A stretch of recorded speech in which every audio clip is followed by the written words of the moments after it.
Evening shifts hit different when you're working for something bigger than yourself. The garage was half dark, fan buzzing slow, smell of rubber and burnt oil hanging heavy in the air. Most nights I stayed after closing to a sense, not because I had to, but because quiet hours were when I could think straight. On the wall above my toolbox there was a white envelope tacked up with masking tape, for Mama June, written in thick black Sharpie, all caps. 3 years of sweat lived inside that envelope. 3 years of oil-stained paychecks, overtime shifts, cash tips from customers who said, "Keep the change, brother." Every crumpled bill meant one more step toward keeping my mama alive. Mama June. Everybody in the neighbourhood knew her like she was their own. The woman who never missed a Sunday service, who brought soup when folks were sick, who hugged you even when you didn't deserve it. But cancer don't care about goodness. It just grows. I'd been saving for her surgery since the diagnosis. $200,000. That number haunted me, not because of greed, but because it measured love in currency. I'd trade my life for hers, but hospitals don't take promises as payment. My phone buzzed on the counter, lighting up the grease-streaked screen. Dr. Callahan. I wiped my hands on a rag and answered. "Evening, Doc." "Malik." His voice came steady but low, the kind doctors use when they're balancing hope and truth. "I've been reviewing your mother's charts. We're at the edge here. If we don't schedule soon, her chances drop sharply." I swallowed hard. "I got most of it. Maybe a few more weeks. I'm close." "Malik, time's not on our side," he said. "Every day matters now." He wasn't being cruel, just real. That was his job. Still, his words hit like a wrench to the ribs. When the call ended, I leaned against the hood of the old Chevy I'd been working on, letting the metal's warmth bleed into me. The streetlights outside flickered through the open bay doors, cutting long gold bars across the floor. Somewhere in the distance a train moaned. That low, endless sound that makes you think about the people leaving and the ones who can't. I thought about Mama's voice that morning, soft and shaky over the phone. "Baby, don't you lose your joy trying to save me." I smiled when she said it, even though she couldn't see. "Ain't joy I'm losing, Mama, just time." She laughed, that raspy, honey-warm laugh that used to fill our house. "Time's borrowed anyway, baby. Just make sure you spend it on love." That's what I was doing, spending it piece by piece, hour by hour, bolt by bolt. When I turned off the lights and locked up, I glanced once more at that envelope on the wall. The Sharpie letters were fading, edges curling, but the meaning stayed loud. For Mama June, hope and fear living side by side, same roof, same heart, and for now both of them were still mine to carry. The house was quiet except for the hum of the old fridge and the ceiling fan clicking out of rhythm. I'd just come home from another late shift, boots still dusted with brake powder, shirt smelling like gasoline and steel. Ariel sat at the kitchen island, laptop open, candles lit, glass of wine in her hand like she was posing for a lifestyle ad. She had that look. Silk robe, perfect hair, gold ankle bracelet catching the light.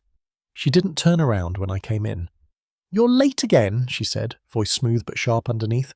I hung my jacket on the chair, tried to sound calm. "Shop got busy. Old Mustang came in with a busted radiator. Needed a full fix before morning." She sighed, closing the laptop with a soft click. "You know what's crazy, Malik? We're 35 and we still live in like interns. No vacations, no luxury, no fun. You got all this money tucked away, and for what? To keep playing mechanic till you die?" I froze halfway to the fridge, halfway to the... "It's not tucked away for me," I said slowly. "It's for Mama, for her surgery. You know that." Ariel rolled her eyes, swirling the wine in her glass. "It's just money, Malik. You can't buy time anyway." The words hit hard, not because they were loud, but because they were hollow, cold, like she was already somewhere else, already mourning someone who wasn't dead yet. I sat down across from her, staring at the granite counter between us. "You think I'm doing this because I like being broke?" I said. "Every dollar in that account is breath, Ariel. Every shift I work is another chance she gets." She looked up at me finally, lashes heavy, eyes tired. "And what about me? You ever think maybe I want a life too? I'm tired of living small, of acting like struggle is some kind of virtue." I didn't answer.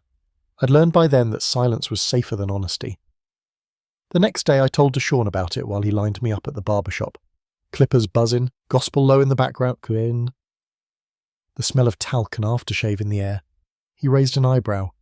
She said that. It's just money? Word for word.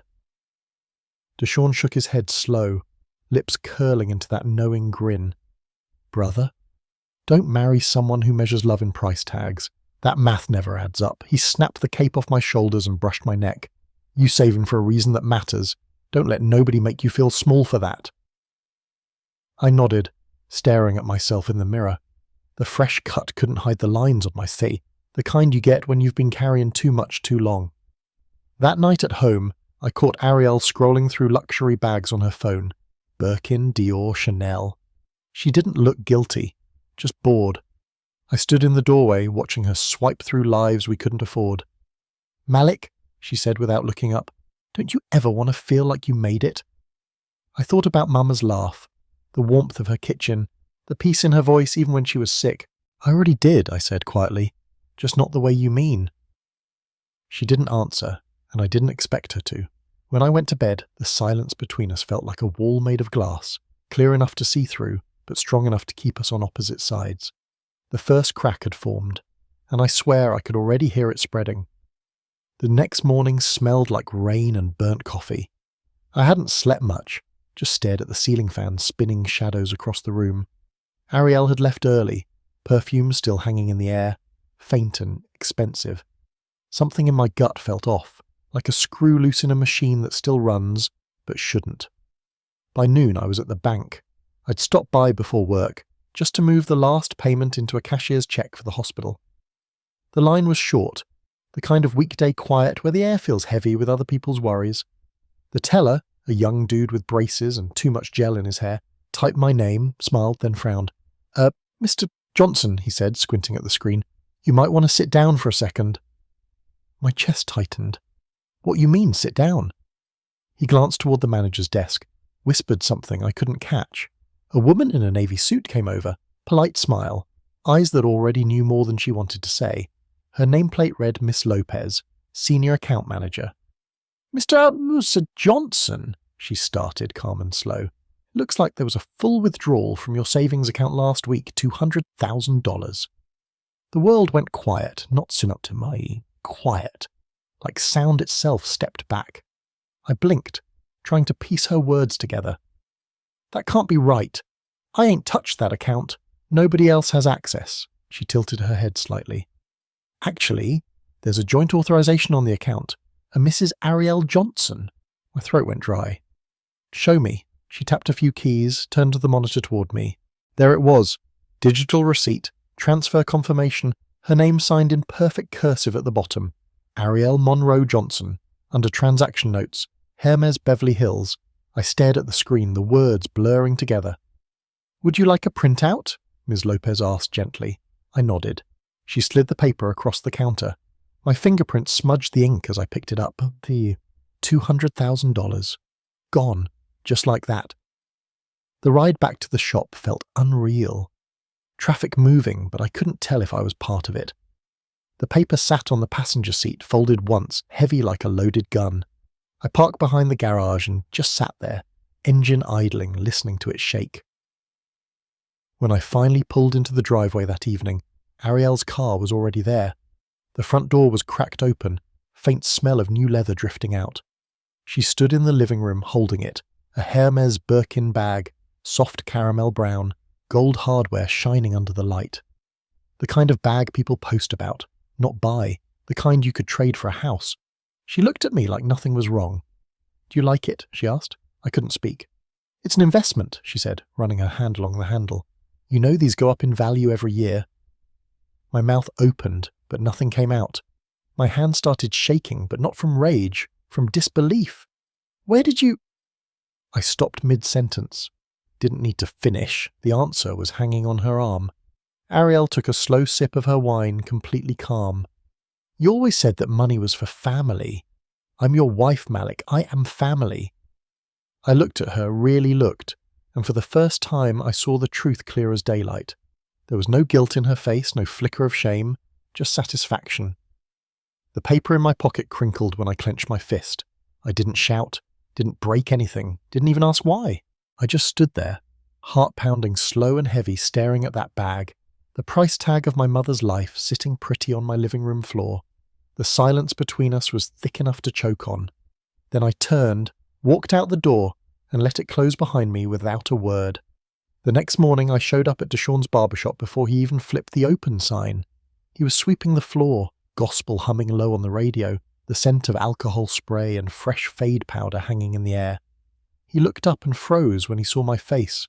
"Damn, bro," he said softly, leaning the broom against the counter. "You look like you ain't slept in a week." "I didn't," I said, dropping into one of the empty chairs. My voice came out hollow. "She took it, Dee, all of it. Every dollar, the whole fund."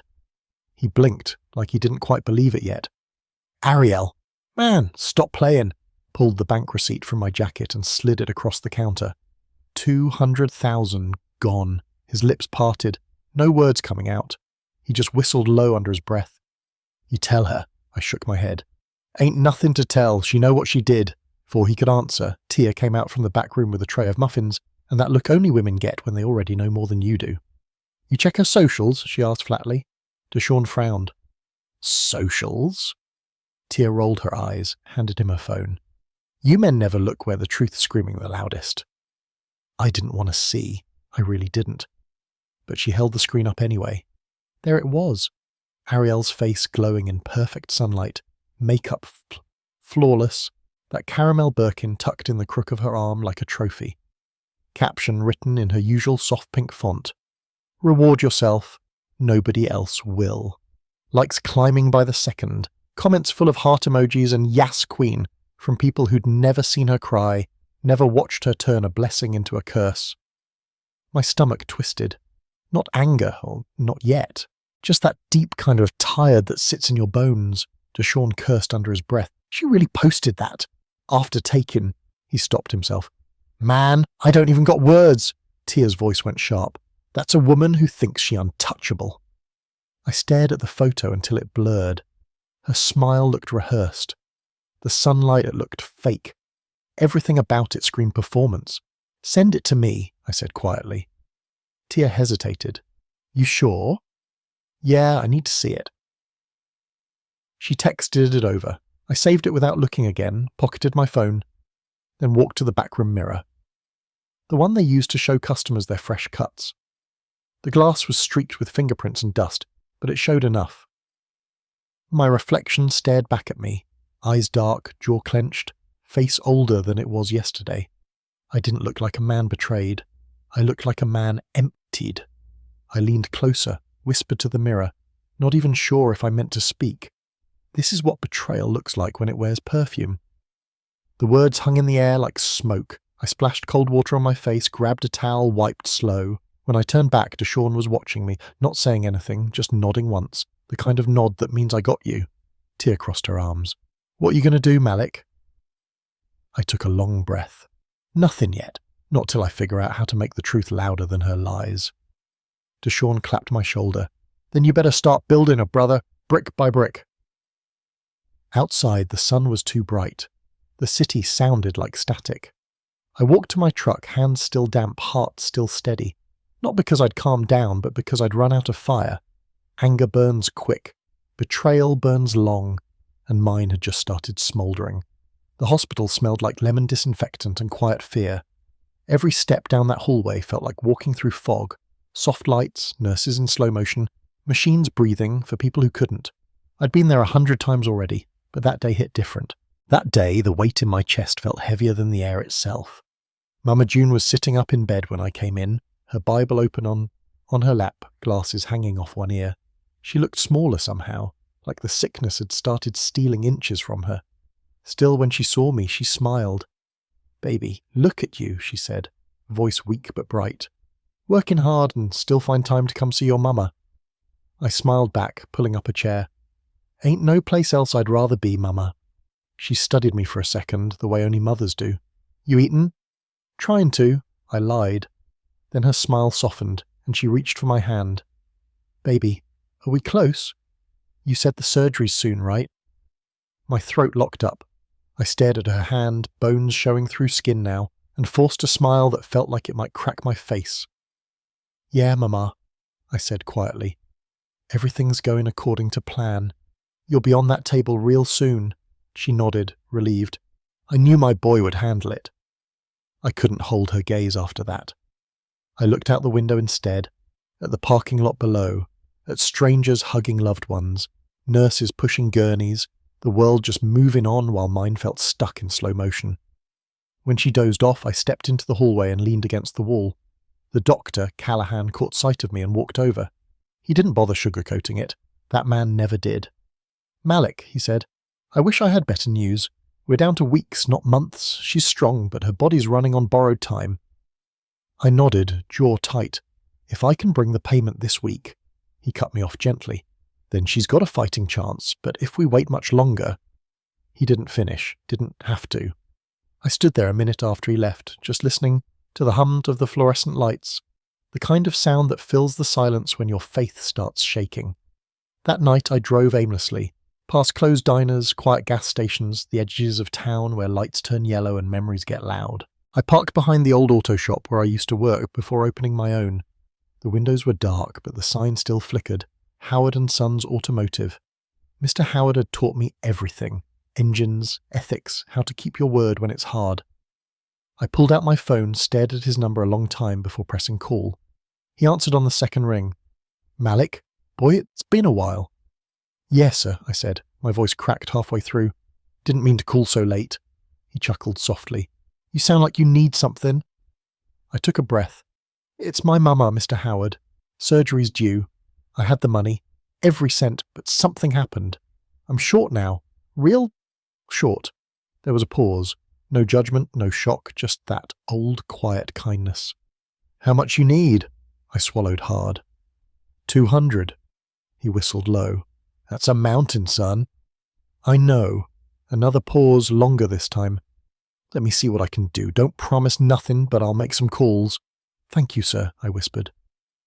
When the call ended, I just sat there in the car, engine off, headlights dim.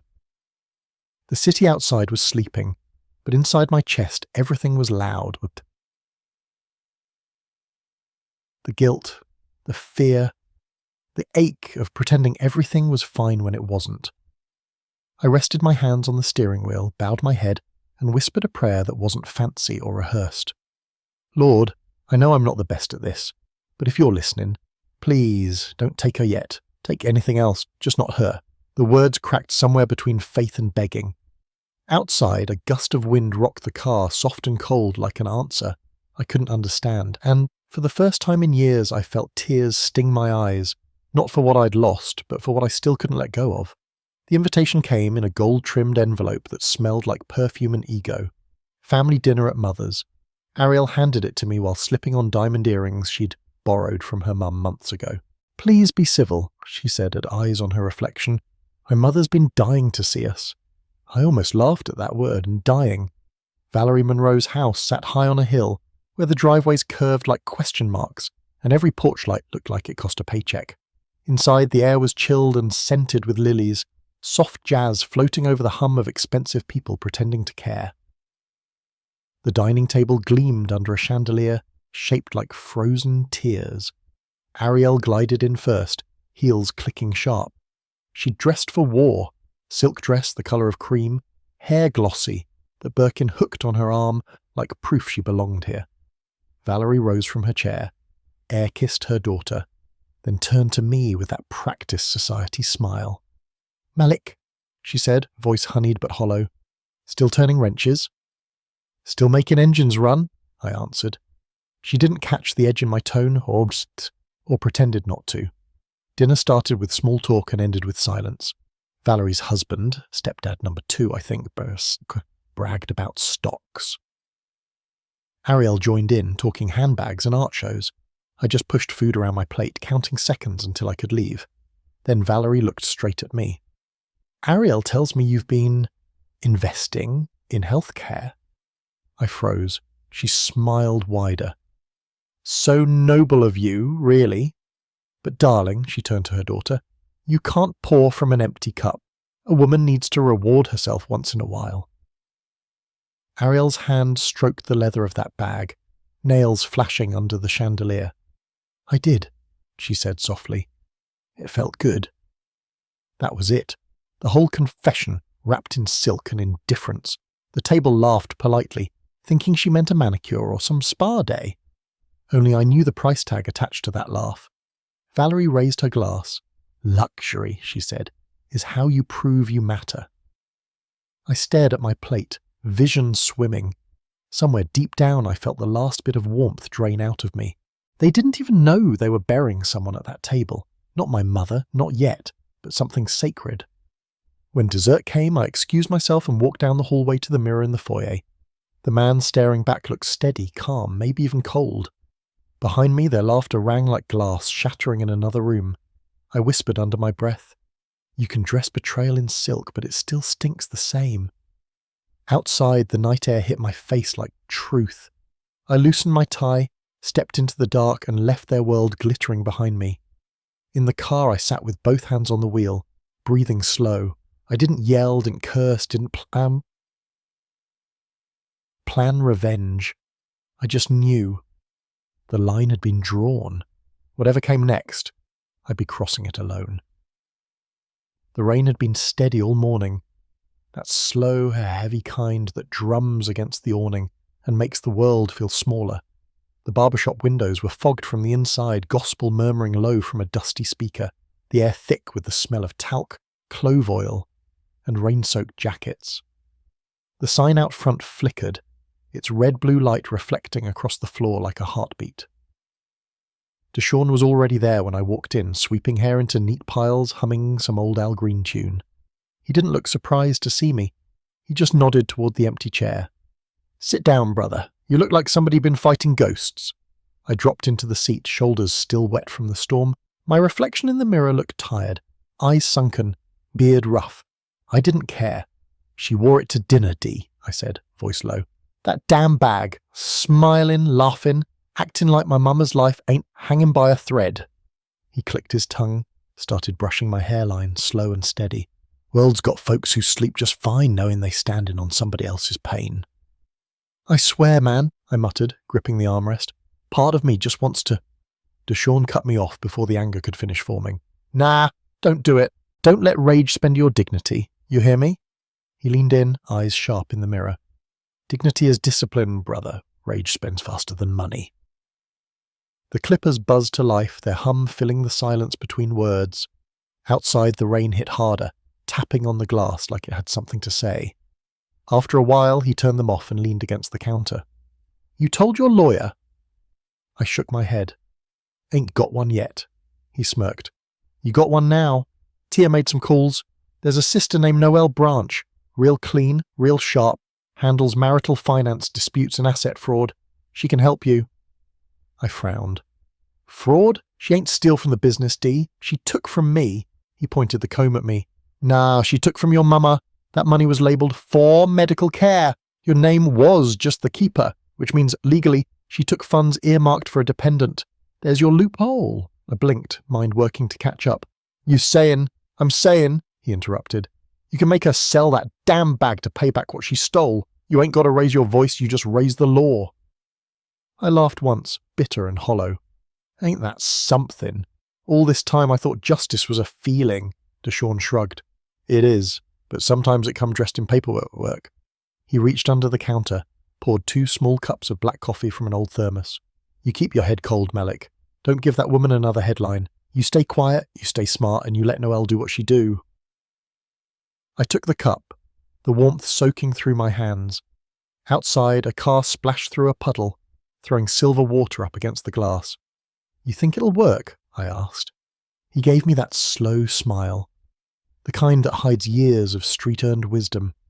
"Brother, every lock got a key. You just got to find the right locksmith." The shop fell quiet again. I watched the rain slide down the window, thinking about all the things I couldn't fix with a wrench. When I left, the storm had softened to a drizzle. The air smelled clean, but the world still felt heavy. I stood under the awning for a minute, letting the rain hit my boots. Deshawn called after me, voice half drowned by the wind. "Remember, Malik, dignity not drama." I raised a hand in reply, didn't turn around. For the first time in weeks, I had something close to direction. Not revenge, not fire, just a plan. And that was enough to keep me moving through the rain. The Hermes store smelled like money. Not the kind that comes from work, but the kind that's inherited, ironed, and passed around like a trophy. Everything gleamed. Marble floors, glass shelves, soft orange lighting that made people forget the price tags. I stood there in my work boots and denim jacket, feeling like oil stains were bleeding through the air itself. The woman behind the counter smiled that fake retail smile, the kind that doesn't reach the eyes. "Good afternoon, sir. How can I help you?" I placed the receipt on the glass. "This bag," I said. A Birkin, bought last week. I'm here for a refund." Her eyes flicked down, then up again, her smile not moving an inch. Was there a defect with the product? "Yeah," I said, voice steady. The defect was that it cost $200,000 of blood money. It was bought with stolen funds, money meant to save my mother's life. Her expression didn't crack. She'd probably heard wilder stories from people trying to return things they couldn't afford. "Do you have the item with you?" "No," I said, jaw tight. "My wife does. She used my account to buy it. I've got the transaction, the receipt, and her signature. It was unauthorized." She gave me a quick, sympathetic head tilt, that practiced move retail workers learn for when they're about to disappoint you. "Unfortunately, sir, all Birkin sales are final." I felt my pulse rise, slow and deep, like thunder under my skin. "You telling me you can take stolen money and hide behind a policy?" She folded her hands neatly. "Sir, I don't make the rules, I just follow them." The words hit harder than she knew. Maybe because that's what everyone said. The bank, the lawyer, the world. Everybody just followed rules while my mother was dying by the hour. I leaned on the counter, voice low but sharp. "You ever watch someone you love fade away because people keep following rules?" Her mouth opened, then closed. She didn't answer. I picked up the receipt and slid it back into my pocket. The paper felt like sandpaper against my fingers. I turned and walked out. Outside, the air was bright, cruelly bright, like the world was mocking me for still believing justice might come with a barcode. The glass doors closed behind me with a whisper, and my reflection caught for a moment. A man out of place, out of patience, but still standing. Justice wasn't for sale here. I knew that now. I walked 3 blocks without knowing where I was going, the city pulsing around me, taxis honking, people laughing, phones ringing. Life just kept moving even when yours didn't. I stopped by a street vendor, bought a cup of black coffee I didn't drink, and stared at the skiers. By the time I got home, the sun was down. The house was quiet, too quiet. I sat at the table staring at that same old receipt under the lamp. The numbers didn't mean anything anymore.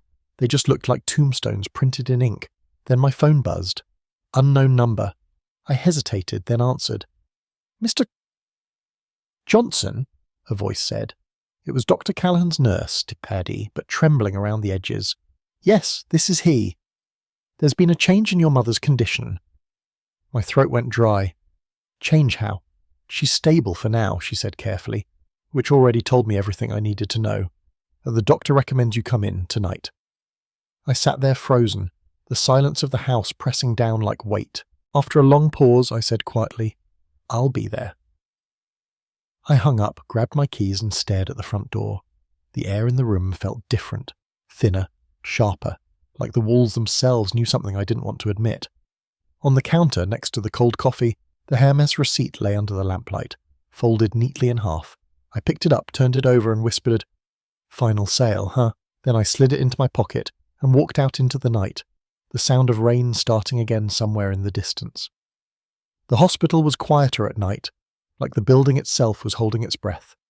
Machines hummed softly behind closed doors, lights dimmed to that pale blue glow that made everyone look a little more like ghosts. I walked down the hall with my hands in my pockets, trying not to hear the sound of my boots on the tile. Every step felt like I was moving through water, slow, heavy, unreal. When I pushed open the door to Mama June's room, the TV was playing some old church choir video on mute. Her Bible sat open on the tray table, one finger marking the page like she'd meant to come right back to it. She looked smaller again, thinner, frailer, the curve of her collarbones sharp against the blanket. But when her eyes opened and found me, they lit up the same way they always did. "There's my baby," she whispered, smile weak but still warm. "I was waiting on you." I sat down beside her, taking her hand. It felt cool and light like paper. I came soon as they called me, I said. I know. She squeezed my fingers, barely there. You always come. For a while we didn't talk. The only sound was the quiet rhythm of her breathing and the steady beep of the monitor. Outside, rain tapped the window in slow, steady patterns. I wanted to freeze that moment. Just stay in it. Keep her breathing, keep her smiling. But time doesn't wait, even for good people. Finally, she turned her head toward me. Her eyes looked sharper than her body should have allowed. Baby, she said, her voice soft but clear, don't let her steal your soul along with your money. The words hit harder than any sermon I'd ever heard. I didn't answer. Couldn't. I just stared at her, tears burning behind my eyes. She can have things, Mama went on, her voice fading in and out like a signal losing strength. But she don't get your peace. You hear me? Don't let pain make you mean. Don't let bitterness be what you remember me by. I nodded, my throat too tight to speak. She smiled again, barely. You, my good boy. Always been. Then she drifted, her eyelids heavy, her breathing shallow but steady. I sat there holding her hand, whispering prayers I didn't remember learning. I asked God to keep her, to take her gently, to give her something better than all this hurt. Around 3 a.m, the nurse came in to check the monitors. I could tell before she said anything, the kind of silence that follows only one thing. The machine still glowed, still hummed, but it wasn't tracking life anymore. The nurse rested a hand on my shoulder. I'm so sorry, she said quietly. I didn't cry right away. I just sat there, her hand still in mine, feeling the warmth fade like the end of a song. Eventually, I stood, walked to the window, and looked out at the empty parking lot below. The rain had stopped, but everything still glistened under the streetlights, wet pavement, puddles reflecting orange halos. The world looked washed clean, but inside I felt dirty with grief. That night I didn't just lose my mother, I lost the part of me that still believed love alone could save anything. I stayed until dawn and until the light started creeping through the blinds and the nurses began their rounds. When they came to take her things, I folded the blanket myself, tucked her Bible under my arm, and walked out. No one stopped me. No one said a word. Outside, the air was cool, the city still half asleep. I sat in the car with her Bible open on my lap, tears finally breaking through. For a long time I couldn't move, couldn't pray, couldn't even breathe right. All I could think was how she'd warned me, about the soul, about the peace, about not letting anger rot what's left of me. But sitting there in that parking lot, watching the sun crawl up over the hospital roof, I couldn't help feeling like both were already gone. The day of the funeral came grey and still, like the sky itself didn't want to look down on us. The church sat quiet under heavy clouds, the kind of quiet that wraps around you and makes every small sound, every cough, every shuffle, every sigh feel too loud. Folks filled the pews, faces I half recognised from childhood, from the block, from the shop. Everybody came to say goodbye to Mama June. Her casket was simple, mahogany wood, white lining, gold trim, nothing fancy, just how she'd want it. A single photo sat at the front, her laughing, holding a pie, eyes bright like she was still there. The choir sang soft, the kind of hymn that sits in your throat and won't let go. When the last note faded, I stood up to speak. My knees felt weak, but my voice came steady. My mama didn't have much, I said, but what she gave us was richer than gold. She taught me that love don't always fix life, but it keeps you human while you fight it. People nodded, some wiped tears. Deshaun stood near the door, arms crossed, head bowed. Tia held his hand. I looked around once, scanning the crowd, and there she was, Ariel. She'd come dressed in black silk, veil low, heels too high for a graveyard. Every step she took down that aisle sounded like disrespect, like the echo of something rotten dressed up in class. The room tensed. I saw Deshaun straighten before she even got close. She stopped 2 pews away from me, eyes glistening but empty. Malik, she whispered. Please, let me... Deshaun stepped forward, blocking her path. His voice was quiet but sharp. Not today. She blinked, confused, then furious. I have a right to say goodbye. He shook his head. You already said yours the day you signed that check. The silence that followed was thick. Even the preacher looked away. Ariel stood frozen, then turned, heels clicking hard against the tile as she walked out. The doors closed behind her, and the sound echoed long after she was gone. When it was over and the crowd thinned, I stayed until the last shovel of dirt hit the wood. The thud rang deep, final.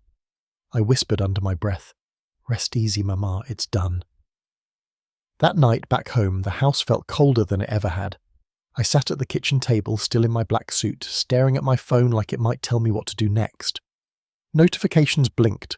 Condolences, messages from cousins, friends. And then, one post, Ariel, photo of the same damn Birkin bag. Only now, it was sitting on a white sheet, tagged, "Had for sale." The caption read, "Time to let go of old energy. DM for price."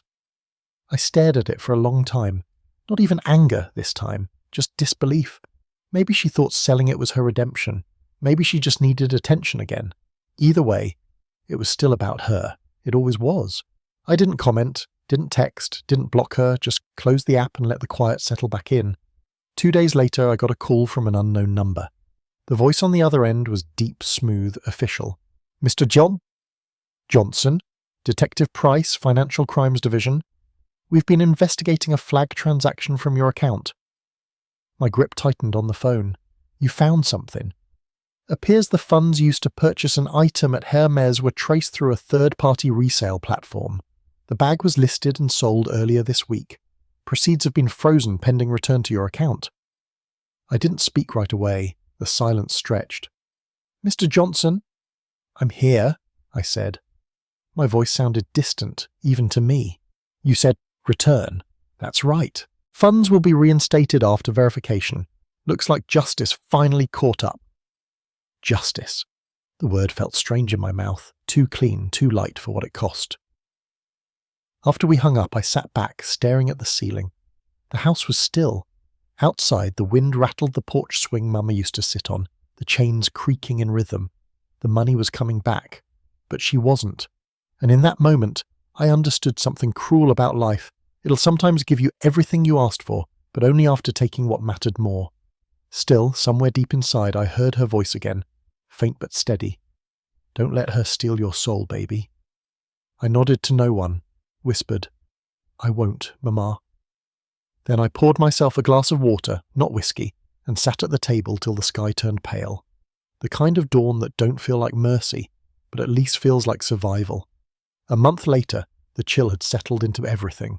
The mornings, the house, even the air inside my lungs. Grief has a strange way of changing time. Days pass, but they don't move. You wake, work, eat, sleep, and somehow the world expects that to count as living. The check from the court cleared that week, the same amount I'd spent 3 years saving, now sitting back in my account like a ghost. $200,000, clean, traceable, and hollow. I stared at the numbers on the screen for a long time, feeling nothing. Money couldn't buy what it was supposed to, it just circled back, empty as the hands that earned it. That Sunday, I walked to Mount Mercy Church, the same one where they'd held Mama's funeral. The steps still creaked underfoot, and the sanctuary still smelled of wood polish and old hymn books. Pastor Rowland stood at the pulpit, tall and solid, his voice filling the space like thunder wrapped in kindness. He looked at me when I walked in, nodded once, then spoke to the crowd, but somehow, every word felt meant for me. "Mercy ain't weakness, son," he said, pointing to his heart. "It's proof you survived. Anybody can fight, anybody can hate, but mercy means you're still human after the storm." The words hit hard, not because they were new, but because I'd been running from them for weeks. After the service, I stayed behind, told the pastor about the money, about the envelope I'd brought him with me, a cashier's check made out to the June Johnson Oncology Assistance Fund. It wasn't big by the world's standards, but it felt like something good clawed back from the dark. He put his hand on my shoulder. "She'd be proud, Malik." I nodded, throat tight. "I just want somebody else to get another chance, somebody whose mama's still got time."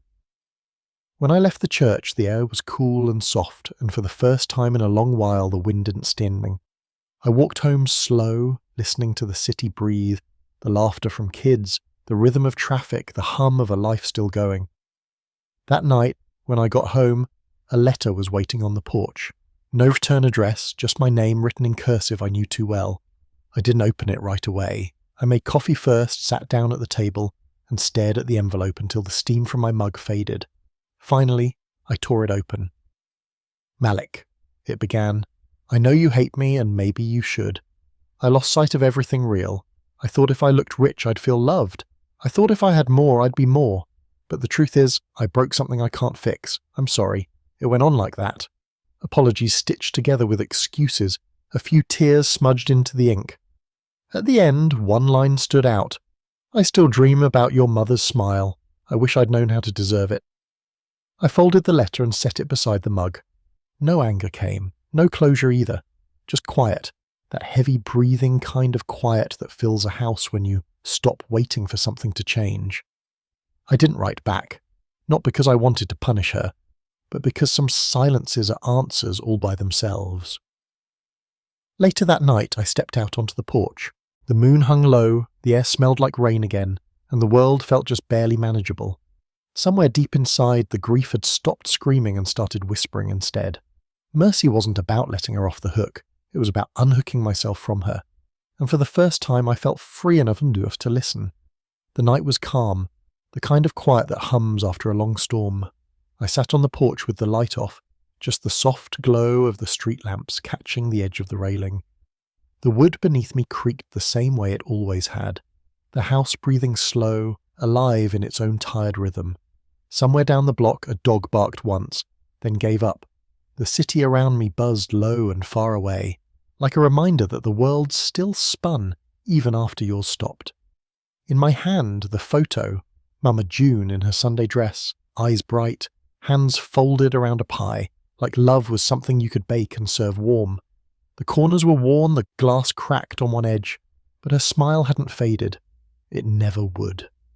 I leaned back, exhaled slow.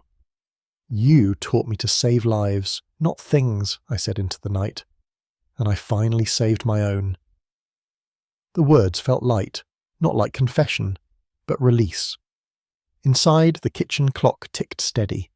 On the table sat the letter Ariel had written, and the envelope I'd never answered. Next to it, Mama's Bible, open to a page she'd underlined years ago. Let not your heart be troubled. I smiled faintly.